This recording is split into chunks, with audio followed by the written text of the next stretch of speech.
आज के इस वीडियो में हम लोग बात करेंगे भारतीय वायुसेना के Su-30 MKIs को लेकर। ये चीज हम सब जानते हैं कि पाकिस्तानी एयरफोर्स ने रिसेंटली चाइनीज ओरिजिन के J-10 CE एयरक्राफ्ट्स को अक्वायर किया है। इन फाइटर एयरक्राफ्ट्स की परफॉर्मेंस को लेकर अलग अलग तरीके के क्लेम्स किए जाते हैं, लेकिन अगर हम लोग मेकर्स की तरफ से दिए गए डेटा के हिसाब से इनकी परफॉर्मेंस को जज करें तो ये एयरक्राफ्ट्स काफी केपेबल एयरक्राफ्ट्स हैं। और जो चीज इन एयरक्राफ्ट्स को और भी ज्यादा केपेबल बनाती है वो है PL-15 BVR मिसाइल सिस्टम। वैसे इस मिसाइल सिस्टम की मैक्सिमम रेंज को लेकर पाकिस्तान की तरफ से अलग अलग तरीके के क्लेम किए गए हैं। कुछ लोगों ने इसकी रेंज 300 किलोमीटर बताई है, वहीं पर कुछ और लोग इस मिसाइल सिस्टम की रेंज 400 किलोमीटर तक बताते हैं। लेकिन कुछ समय पहले एक चाइनीज डॉक्यूमेंट निकलकर सामने आया था जहां पर इस मिसाइल सिस्टम की रेंज 145 किलोमीटर की बताई गई है। और यहां पर ध्यान देने वाली बात यह है कि इस रेंज को मैक्सिमम रेंज बताया गया है, यानी कि PL-15 का जो एक्सपोर्ट वेरिएंट पाकिस्तान को दिया गया है वो केवल 145 किलोमीटर तक की रेंज के साथ में आता है। हालांकि ये मिसाइल सिस्टम 2 पल्स वाली BVR मिसाइल सिस्टम है और ये चीज एक कॉमन नॉलेज है कि डबल पल्स वाली BVR मिसाइल सिस्टम ज्यादा बड़ा नो एस्केप जोन रखती हैं और इसी वजह से इस तरीके की मिसाइल सिस्टम सिंगल पल्स वाली BVR मिसाइल सिस्टम से ज्यादा घातक होती हैं। PL-15 BVR मिसाइल सिस्टम काफी हद तक पाकिस्तान की इन्वेंट्री में मौजूद AIM-120C AMRAAM मिसाइल सिस्टम से ज्यादा रेंज रखती है और उसी हिसाब से ये BVR मिसाइल सिस्टम भारतीय वायुसेना के साथ में मौजूद रशियन ओरिजिन की R-77 मिसाइल सिस्टम को भी आउटरेंज करती है। नॉर्मली जब इंडिया और पाकिस्तान के कॉन्टेक्स्ट में बात की जाती है, स्पेशली एयर पावर को लेकर, तो BVR रेंज बहुत ज्यादा इंपॉर्टेंट हो जाती है क्योंकि इंडिया और पाकिस्तान के ज्यादातर एयर बेसिस एक दूसरे की रेंज में हैं और ऐसे में दोनों एयर फोर्सेस के पास में बहुत ज्यादा रिएक्शन टाइम नहीं होता है, जिसके कारण ये जरूरी है कि दोनों देश अपनी BVR कैपेबिलिटी को एनहांस करते रहें।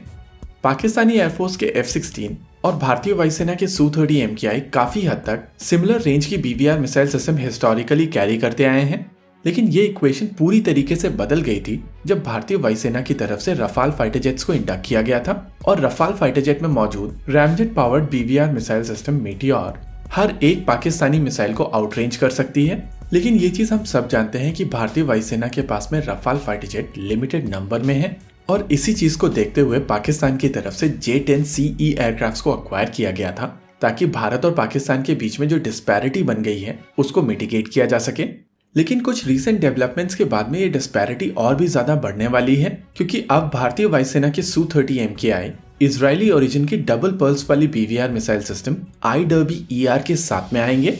इंडिया और चाइना के बीच में जब लद्दाख में स्टैंड ऑफ शुरू हुआ था तब भारत की तरफ से इमरजेंसी परचेस मोड में बहुत सारे वेपन सिस्टम्स अक्वायर किए गए थे और इनमें से एक वेपन सिस्टम था IWER। IWER बेसिकली एक 118 किलोग्राम की BVR मिसाइल सिस्टम है जिसकी लेंथ 3.62 मीटर्स की है, यानी कि ये missile system baseline derby missile के बराबर की मिसाइल सिस्टम है। लेकिन 2 पल्स के चलते इस मिसाइल सिस्टम की रेंज बेसलाइन डर्बी से लगभग 40 से 50 किलोमीटर ज्यादा की है। हालांकि ऑफिशियली इजराइल की तरफ से कहा जाता है कि इस मिसाइल सिस्टम की रेंज 100 किलोमीटर से ज्यादा की है, लेकिन ये चीज नेचुरल है कि डबल पल्स के चलते इस मिसाइल सिस्टम की मैक्सिमम रेंज और ज्यादा होगी। लेकिन कैच वहां नहीं है, कैच है नो एस्केप जोन। क्योंकि ये BVR मिसाइल सिस्टम 2 पल्सेस के साथ में आएगी तो इसका नो एस्केप जोन काफी हद तक PL-15 के बराबर का होगा और जितने बड़े नंबर में भारतीय वायुसेना Su-30 MKI ऑपरेट करती है उस चीज को देखते हुए ये PL-15 के लिए भारत की तरफ से एक बड़ा काउंटर माना जा सकता है।